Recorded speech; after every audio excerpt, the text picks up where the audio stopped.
I'm going to show you how I mounted my USAutomatic Patriot board into my Apollo box housing to take advantage of the threaded standoffs that are already inside the Apollo box. So you got all these threaded posts here that just take a small screw to go in there and attach your 1050 board. You'll see that your 1050 board has some mounting point holes here on each corner. And to get those to mount into here with the Patriot board, you've got to create some kind of medium for it to connect to. So none of the holes on the board itself already line up with any of those posts. So I used a piece of wood here. It's just a 3/8, just a thin piece of plywood that I had laying around.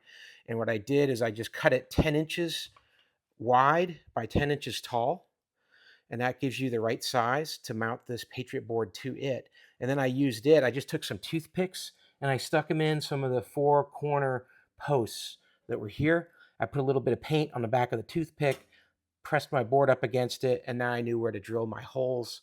I did screw up once here. I got an extra hole, but drilled those holes out, put those screws in, tested them up, got my board to mount. And then I did the same thing here. I just lined up the Patriot board and then put some marked holes there. And then I attached some of these plastic standoffs that I had laying around. You could do anything for these. You could just, use a very small dowel or anything that'll fit through this little hole in the Patriot board. You don't want to use anything metal because of the way it's a circuit board. But I use these little plastic things. I just used Gorilla Glue. It bubbles up, makes it nice and hard, and it's a strong mount there. So that's it. That's how I'm mounting my USAutomatic Patriot board inside the existing Apollo housing.